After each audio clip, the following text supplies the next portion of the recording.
नमस्कार विद्यार्थी मित्रांनो, मी प्रशील Kudape, MPSC प्रशील sir, GS centre या यूट्यूब चॅनलवर आपले स्वागत करीत आहोत। तर विद्यार्थी मित्रांनो, आज आपण चर्चा करणार आहोत समान नागरी कायद्याची। तर समान नागरी कायदा हा विषय का बरं चर्चेत आहे, तर नुकतेच केंद्रीय मंत्र्यांनी भाकीत केलेले आहेत की उत्तराखंड, गुजरात, उत्तर प्रदेश आणि आसाममध्ये प्रायोगिक तत्वावर समान नागरी कायदा हा लागू करण्यात यावा आणि त्यानंतर संपूर्ण देशामध्ये या कायद्याचं अंमलबजावणी करण्याच्या बाबतीत सरकार विचाराधीन आहे। आता आपण पाहणार आहोत की समान नागरी कायदा म्हणजे काय, हा प्रश्न आपल्या समोर निर्माण होईल। तर समान नागरी कायदा म्हणजे जात, समुदाय यांच्या पलीकडे जाऊन देशभरात समान कायदा लागू करणे होय। समान नागरी कायदा लागू केल्यास लग्न, घटस्फोट, वारसा हक्क आणि दत्तक घेणे यांसारखे सामाजिक विषय देशभरात समान कायद्यात येतील। यात धर्माचे स्वातंत्र्य, न्यायालय किंवा स्वतंत्र व्यवस्था नसेल। समान नागरी कायदा भारतातील विद्यमान धार्मिक कायद्याची जागा घेऊन भारतातील सर्व धर्मीय नागरिकांसाठी एक समान असेल। आता यामध्ये दत्तक, वारसा आणि विवाह यासारख्या वैयक्तिक बाबींमध्ये सर्व समुदायांना लागू होईल असा एकच राष्ट्रीय कायदा स्थापित करणे हे समान नागरी संहिता अर्थात सिव्हिल कोड चे उद्दिष्ट आहे। आता आपल्याला पाहावं लागेल की घटनेमध्ये समान नागरी कायद्याची तरतूद कुठे केलेली आहे। तर घटनेमध्ये समान नागरी कायद्याची तरतूद भाग 4 मधील कलम 44 मध्ये राज्य धोरणाच्या मार्गदर्शक तत्वांशी सुसंगत असून असे नमूद करते की राज्य आपल्या नागरिकांना भारताच्या संपूर्ण प्रदेशात समान नागरी संहिता प्रदान करण्याचा प्रयत्न करेल। परंतु आता याला घटनेमध्ये घ्यायचे तर कुठल्या भागामध्ये घ्यायचे किंवा कुठल्या भागामध्ये समान नागरी कायदा ठेवायचा या बाबतीत काही वादविवाद आलेला आहे। आता तो वादविवाद आपण पाहणार आहोत। समान नागरी संहिता घटक मूलभूत घटक किंवा मार्गदर्शक तत्व म्हणून अंतर्भूत करावा की नाही यावरून संविधान सभेत जोरदार चर्चा करण्यात आलेली होती।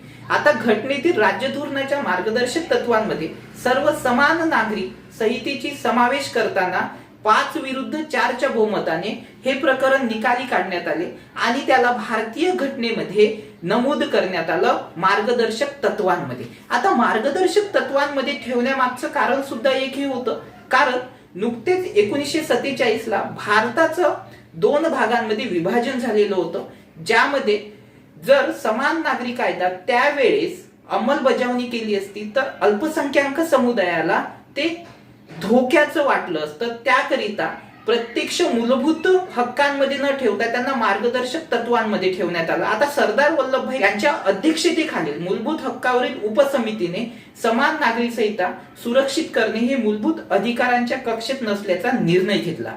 संविधान सभेच्या बहुतेक सदस्यांनी समान नागरी संहितेविषयी पूर्णपणे विरोधाभास भूमिका घेऊन समान नागरी संहिता आणि भारतातील वैविध्यपूर्ण परिस्थिती पूर्णपणे वेगळी आहे आणि यामुळे भारतीय समाजावर दूरगामी परिणाम होतील असे मत मांडले। एम मुन्शी यांनी हे मत नाकारून भारतीय राज्यघटनेने सरकारला धार्मिक प्रथांशी संबंधित धर्मनिरपेक्ष क्रियाकलाप सामाजिक सुधारणेचा हेतू असल्याचा त्याविषयी कायदे करण्याची परवानगी दिली असे प्रत्युत्तर दिले। राष्ट्राची एकता आणि महिलांसाठी समानता यासारखे फायदे सांगून के एम मुन्शी यांनी समान नागरी संहितेचे समर्थन केले।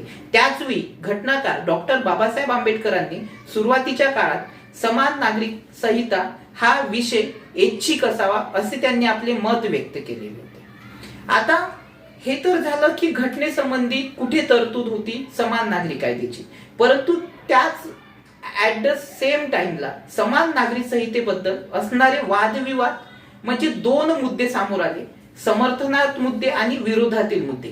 आता आपण पाहणार आहोत की समर्थनातील मुद्दे कोणते होते। तर भारतामध्ये समान नागरी संहिता लागू करण्याचा उद्देश भारताला एक अखंड म्हणून एकत्र आणणे असा आहे, कारण देशाच्या विविध भागातील लोक भिन्न धर्म, पंथ, चालीरीती यांचे पालन करतात। समान नागरी संहिता लागू करून भारताचे एकीकरण करणे हे प्रमुख ध्येय आहे। समान नागरी संहितेमुळे भारतातील सर्व नागरिकांना समान दर्जा प्राप्त होऊन त्या सर्वांना समजण्यात येईल।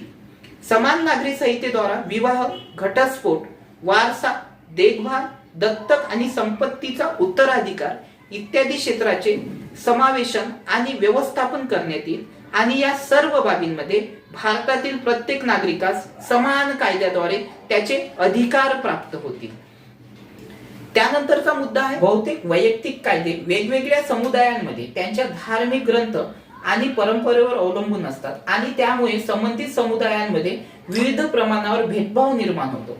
या गोष्टीला आळा घालण्यासाठी तसेच विविध धर्मातील कुपंथांचे पालन करणाऱ्या लोकांना एक समान कायद्याच्या अंतर्गत आणून देशातील सर्व नागरिकांमध्ये एकत्रीकरण करण्यासाठी विविध धर्मातील वैयक्तिक कायद्यांऐवजी समान नागरी संहिता आवश्यक आहे. धर्मनिरपेक्षता हे भारतीय संविधानाच्या प्रस्तावनेत अंतर्भूत केलेले उद्दिष्ट असल्यामुळे धर्मनिरपेक्ष प्रजासत्ताकांची संकल्पना सत्यात उतरवण्यासाठी धार्मिक प्रथांवर आधारित विभेदित नियमांऐवजी सर्व नागरिकांसाठी समान कायद्याची आवश्यकता आहे. सर्वोच्च न्यायालयाच्या म्हणण्यानुसार गोवा हे समान नागरी संहिता लागू असलेले एक उत्तम उदाहरण आपल्या समोर आहे. हे तर झाले समान नागरी कायद्याच्या समर्थनार्थ मुद्दे. आता आपण पाहू की समान नागरी कायद्याच्या विरोधातील मुद्दे. भारतामध्ये फौजदारी प्रक्रिया संहिता, दिवाणी प्रक्रिया संहिता इत्यादींसारख्या बहुतांश गुन्हेगारी आणि दिवाणी प्रकरणांमध्ये एक समानता आहे, परंतु अनेक राज्यांनी या फौजदारी आणि दिवाणी कायद्यांमध्ये 100हून अधिक सुधारणा केलेल्या आहेत. उदाहरणार्थ अनेक राज्यांनी सुधारित मोटार वाहन कायद्याअंतर्गत केंद्राने विहित केलेले आणि न्याय ठरविलेले दंड कमी केलेले आहेत. आता संहिताबद्ध नागरी आणि फौजदारी कायद्यांमध्ये ही बहुविविधता वेगवेगळ्या समुदायांच्या वैविध्यपूर्ण वैयक्तिक कायद्यांच्या संदर्भात एक राष्ट्र एक कायदा या युक्तिवादाला कमकुवत करते. हिंदू कोड बिल लागू झाल्यानंतरही सर्व हिंदू एकसमान वैयक्तिक कायद्याद्वारे शासित नाही. थोड्याफार फरकाने हीच परिस्थिती मुस्लिम आणि ख्रिश्चन धर्मातील वैयक्तिक कायद्याअंतर्गत दिसून येते. हिंदू कोड बिलाला देखील अनेक वेळा सुधारणा करण्यात आल्या आणि सरतेशेवटी हिंदू कोड बिल 4 वेगवेगळ्या कायद्यांमध्ये विभाजित करण्यात आले. ते 4 विभाजित करण्यात आलेले कायदे म्हणजे पहिला कायदा हिंदू विवाह कायदा, दुसरा कायदा हिंदू उत्तराधिकारी कायदा, तिसरा आहे हिंदू अल्पसंख्याक आणि पालकत्व कायदा आणि चौथा आहे 1950 मधील हिंदू दत्तक आणि देखभाल कायदा. उदाहरण घ्यायचे झाले तर बघा 1955च्या हिंदू विवाह कायद्यानुसार जवळच्या नातेवाईकांमधील विवाह प्रतिबंधित असताना देखील दक्षिण भारतमध्ये असे विवाह कायदेशीर आणि शुभ मानले जातात. त्याचप्रमाणे मुस्लिम वैयक्तिक कायदा म्हणजे मुस्लिम पर्सनल लॉ बोर्ड किंवा 1937 मध्ये संमत झालेला शरीयत कायदा अद्याप संपूर्ण मुस्लिम समाजात एक समान लागू झालेला नाही. जम्मू आणि काश्मीर मधील मुस्लिम समुदाय आज देखील रूढी कायद्याचे पालन करतात. हा कायदा उर्वरित देशातील मुस्लिम वैयक्तिक कायद्यापेक्षा वेगळे आहे कारण जम्मू आणि काश्मीर मध्ये शरीयत कायदा लागू नाही. याच्या व्यतिरिक्त विविध मुस्लिम पंचांसाठी कायदा लागू होण्याची परिस्थिती वेगवेगळी आहे. भारतातील अनेक आदिवासी समूह धर्माची पर्वा न करता त्यांच्या स्वतःच्या रूढी परंपरांचे पालन करतात. समान नागरी संहितेविषयी सर्वोच्च न्यायालयाचे वेळोवेळी त्यांनी नोंदवलेले मत. तर सर्वोच्च न्यायालयाने विविध खटल्यांमध्ये समान नागरी संहितेची अंमलबजावणी करण्याचे आवाहन केलेलेच आहे. यापैकीच बघा 1985 मध्ये शहाबानो प्रकरणामध्ये ज्यामध्ये घटस्फोटित मुस्लिम महिलेने तिच्या पतीकडे स्वतःचा उदरनिर्वाह करण्यासाठी पोटगीची मागणी केली होती. आता सर्वोच्च न्यायालयाने फौजदारी प्रक्रिया संहिता किंवा मुस्लिम वैयक्तिक कायद्याला प्राधान्य देण्याऐवजी समान नागरी संहिता लागू करण्याची मागणी केली. 1995च्या सरला मुद्गल खटल्यात तसेच 1919च्या पाउलो कुटिनी विरुद्ध मारिया लुझा व्लेटिना परेला प्रकरणात समान नागरी संहितेची अंमलबजावणी करण्यासाठीचे निर्देश सर्वोच्च न्यायालयाने सरकारला दिलेले आहेत. समान नागरी संहितेविषयी विधी आयोगाचे मत काय आहे ते आपण पाहूया. विधी आयोगाने कौटुंबिक कायद्यातील सुधारणांवरील सल्लामसलत पत्रात म्हटले आहे की एकसंघ राष्ट्राला एकरूपतेची आवश्यकता नाही, तसेच धर्मनिरपेक्षता आणि देशात प्रचलित असणारे वैविध्यपूर्ण वैयक्तिक कायदे या एकसंघपणा असावा असे अनिवार्य नाही. दुसरा मुद्दा असा की विधी आयोगाने हे मत समान नागरी संहिता या टप्प्यावर आवश्यक किंवा इष्ट नाही अशा प्रकारे त्यांचे मत होते.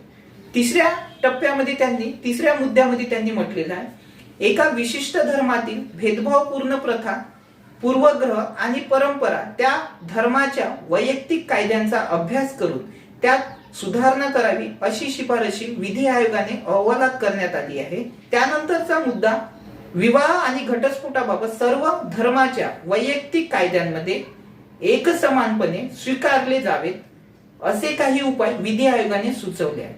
याबरोबरच विधी आयोगाने हिंदू अविभक्त कुटुंबाचा करमुक्त संस्थेचा दर्जा रद्द करण्याची मागणी सुद्धा केलेली आहे.